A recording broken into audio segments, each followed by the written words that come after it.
Welcome back to another episode of Local Search Tuesdays. This week I'm sharing my presentation from Pubcon Cyber Week just a few days ago, where I share tips for increasing your online visibility in this COVID-era holiday season.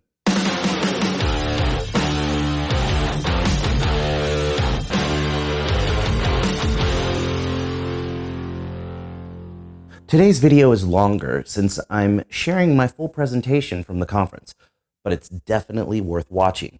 COVID has changed customer behavior at a fundamental level, and I share lots of research that shows how digital visibility in local searches is key to success this holiday season.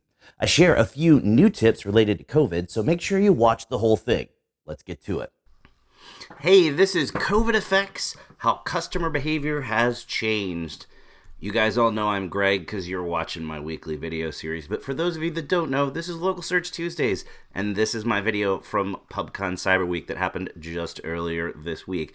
And I do travel to a lot of conferences outside of COVID, and I tend to see a lot of really bad presenters where maybe they're really smart and they're sharing great info, but they're just not engaging to watch because they stand behind the podium and have their back to the crowd and just read their own slides. And typically the background of the slides is white and it's black Arial font and it's tons and tons of bullet points.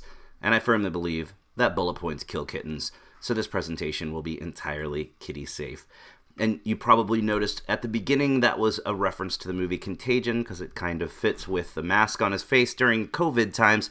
Every time I do a presentation, there's always a movie theme because I'm a movie nut. So today's theme is sci-fi movies. I typically go back and include at least one movie for every year in the last 50 years, but today we're going back 52 years because I'm a massive fan of Planet of the Apes, and that lets me get in all of the Planet of the Apes movies. So for the more obscure stuff that you haven't seen, there is attribution off to the side, and besides learning a lot about getting better visibility during the holiday season in local searches, you're going to see 97 references to movies today, so you'll have a cool list of movies to watch this holiday season. So let's kick it off. Are you here because you need a hand with getting more customers during the holiday season? Are you spending too much time looking up at competitors that rank higher in local searches? It's a tough puzzle to crack. It's hard to understand everything that goes into what Google looks at and what Google determines to be the better sites. And unfortunately, you can't just float along with little to no effort, because if you do, you're going to be virtually invisible to customers because you blend into the background noise and no one's going to see you. And if you're virtually visible to customers, you're not going to get that business. But I don't want you to lose your head because it's so complex and there's so many moving pieces. And there's so much online that talks about what you should or shouldn't do. Today I'm going to help you dig through the massive pile of crap that's online and give you pointers and tips that you can actually use today to increase your visibility this holiday season. Now, obviously, we're in the middle of another round of COVID lockdowns, and the holiday season is fast approaching, and for most of it's, at this point, it's already here. Most local SMBs are stressed out, and they're wondering how they're going to make it through the holiday season while we've got all of these new rounds of lockdowns. But you don't have to be one of the e-commerce giants like Amazon or Best Buy or Target or any of those to win the holiday shopping season this year, because the buy local trend is accelerating. It's been happening for a few years where you're being told and being encouraged to support local businesses instead of the big box stores or the online giants. And with COVID, that's really accelerated because a lot of people realize that those smaller stores need local support, which means the little guys can win, because simple local SEO tactics will help you outpace the bigger guys that don't have that local optimization. So I wanted to look at a few important stats from studies that have been released over the last few months that talk about how consumer behavior has changed, so that can frame the rest of the presentation and let you understand the things that you need to be concentrating on. 46% of consumers are more likely to shop in neighborhood stores that are closer to their homes compared to pre-COVID times. And 59% of consumers said that they're more likely to use curbside pickup even after coronavirus restrictions have been lifted and we're all back to a semblance of the way things were before the lockdowns.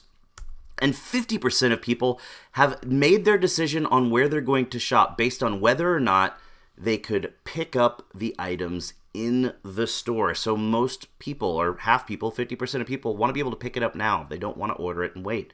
And 56% of people say that they rely on reviews to make informed purchase decisions faster. And here's a really big one. 70% of internet users worldwide are using their smartphones more as a direct result of the pandemic. And this is important because we know that when you make any sort of search query on your phone, those mobile search results are inherently localized. You're going to get localized results because Google knows exactly where you are when you're conducting that search, which means local SEO is what you need. The more complicated subset of traditional SEO that looks at additional signals and considers stuff in a constrained geographic area. That helps you win those local searches. For those of you that don't know what it is, Google uses multiple algorithms, and for certain business types, even when you don't include a word in your search phrase like a city or a state or even a neighborhood or a phrase like near me or nearby, Google knows you still need localized results, and it's going to give you localized results. The easiest way to tell that this applies to you is if you are a business that has a physical storefront where customers in the area come to do business with you at your location, or for the plumbers and electrician type businesses out there, that's a service business where you're still in a particular geographic area, but you go to the customer to conduct face-to-face business.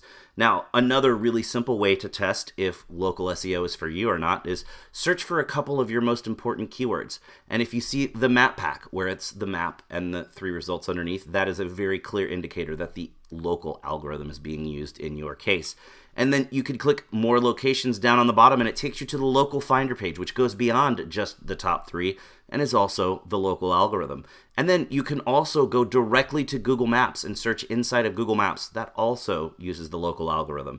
And then below that map pack that we were talking about just a few slides back, all of the organic results are actually localized as well. So all of those are using Google's local algorithm. And the most important signals that Google considers to determine which results it's going to show are the content on your website, the links pointed to your website from other websites, your Google My Business listing, and your customer reviews. Now, links are pretty complicated, and you're typically not going to handle that on your own if you're a smaller business. You're going to have an agency that does those for you. So today we're just going to talk about the other 3 signals because I do have tips that you can do yourself to enhance your chances of showing up this holiday season in local searches. Your website content has a ton of influence on how you're going to show up in these local searches. I wanted to save this set of stats for this point because McKinsey did a study that was released very recently that shows the new attributes that influence a customer's selection of which business they're going to buy from.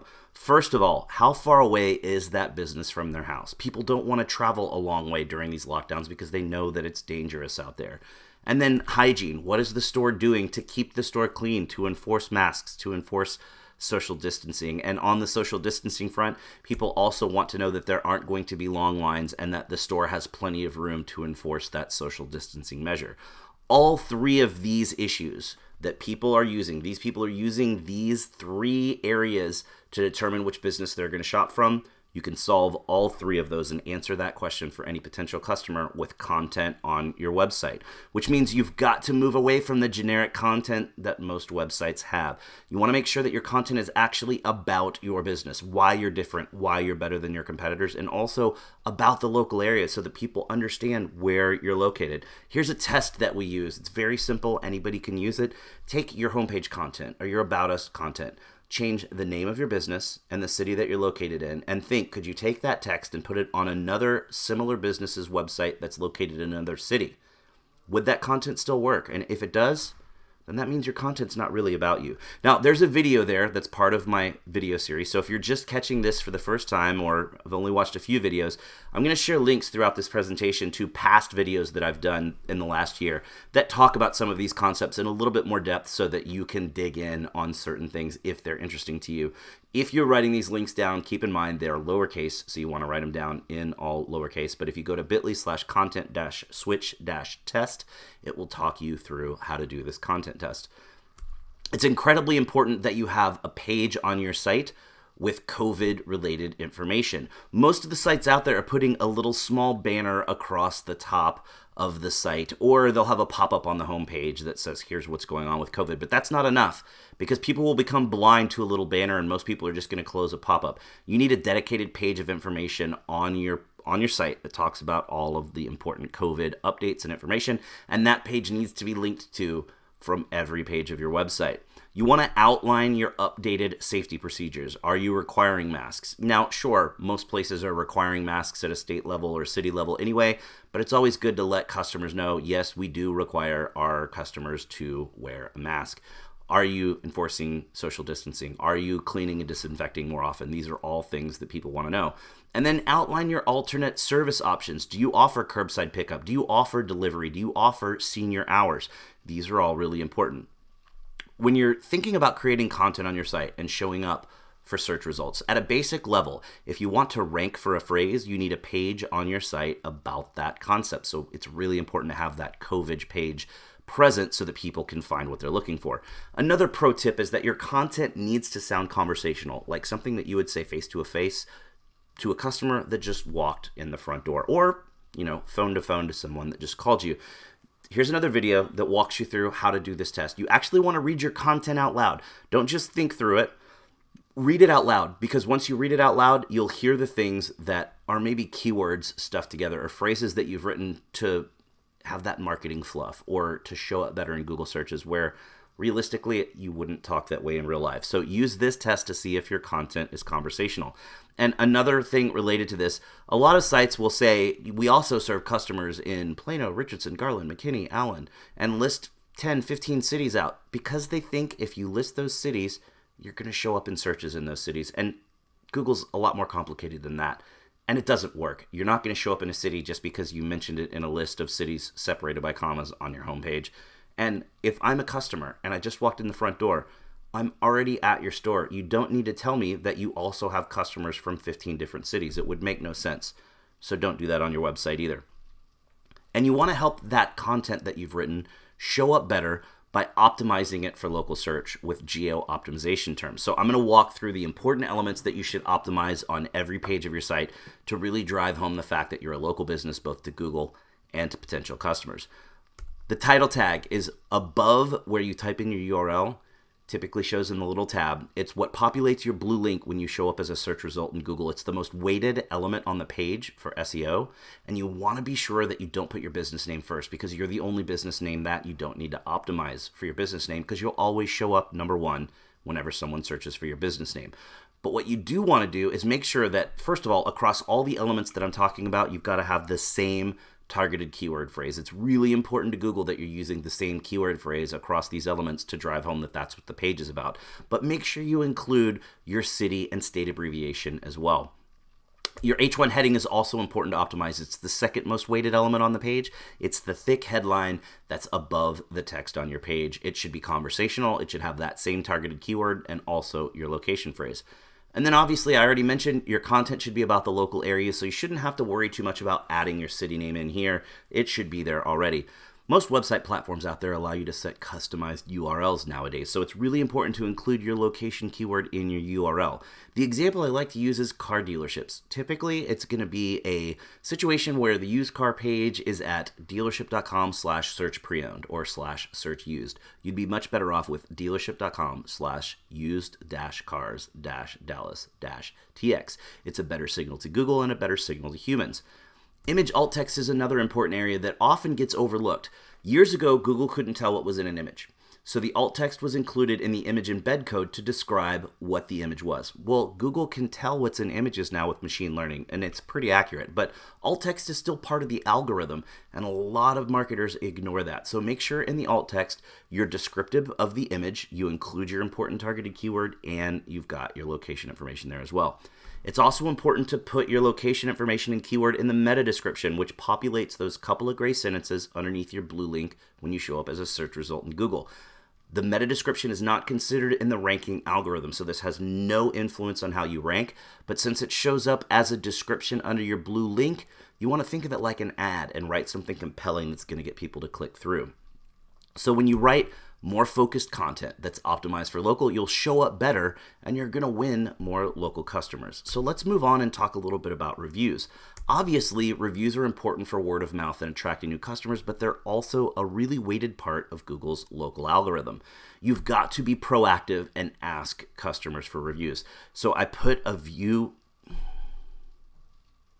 If you want to win with reviews, you have to be proactive and have a awesome review process in place that you enforce and stick with.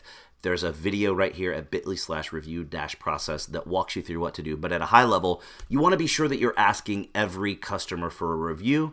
And even if you've got customer information in your database, go back and ask old customers for reviews to come back and leave a review of the experience that they had with you before.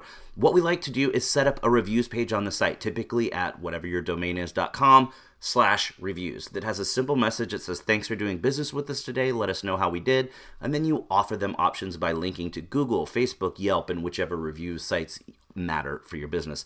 That way your customer can go where they're most comfortable. And then you can even send emails to customers, or if you're already sending emails after their purchase or after their service, and just include a little link in there that says, hey, let us know how we did. Leave us a review here, and link back to that /reviews page.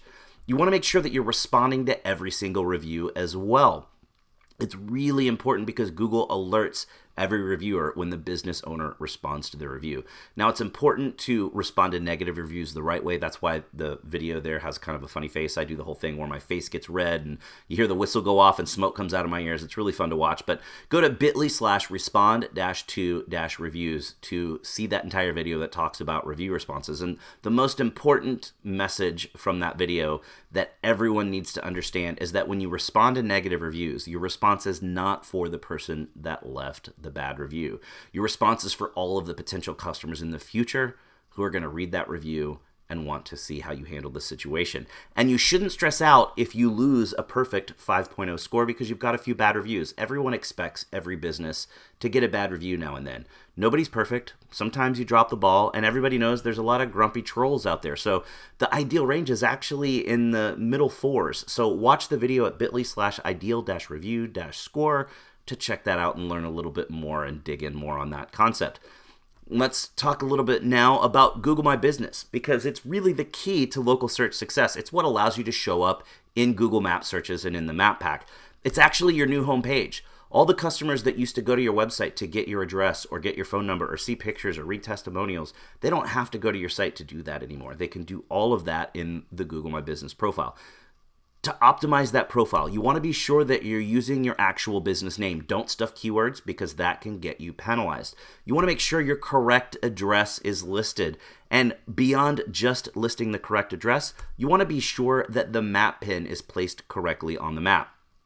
Then check out your website link. Make sure that it actually works correctly and that you're linking to your homepage because that's the most valuable page on your site. You want to make sure you're choosing the right categories. This is something that a lot of people miss. You can load up to 10 categories if they apply to your business, so don't just pick one and move on. Make sure all of the relevant categories are chosen. And be strategic with whichever category you choose first, because your primary category carries more weight in the ranking algorithm. So definitely go to bit.ly/GMB-primary-category to check that one out. And then you want to make sure you've got the right phone number listed, because obviously if people click that number or dial that number, you want to be sure that it actually calls to you and that it's not something you forgot to update in the past. It's okay if you want to use a tracking number, and it's actually best practice so you know how many calls are coming from Google. So put the tracking number in as your primary number, so that's what customers see, but put your local number in as your alternate number so that it matches all of your directory listings and Google sees that consistency. You want to make sure your correct hours are displayed so that customers know when you're open. And if you've got non-standard holiday hours during the holiday season, you're probably going to close early on Christmas Eve or be completely closed on Christmas or open just for a few hours, or New Year's Day, New Year's Eve, that sort of thing. You want to be sure that the correct hours are listed. And instead of changing your standard hours, you can use the holiday hours section or use the special hours section to enter your holiday hours, because you enter a date and it's only going to overwrite the hours on that specific date. And Google has introduced a new additional hours feature to highlight COVID-related services. So if you go down to the additional hours section, you'll see things like delivery, pickup, online hours, senior hours, takeout, drive-through, things like that that customers are looking for so that they can see when the store is open, but also when you can come by for curbside pickup or when takeout's available. It's very helpful to customers that are looking because they're worried about COVID safety. You want to upload lots of high quality images so that customers can see your business. And a really key tip is that you need to update your photos to show what you're doing about COVID. Show your smiling employees in masks, because smiles will shine through that mask. You can see in their eyes that they're smiling and they're happy.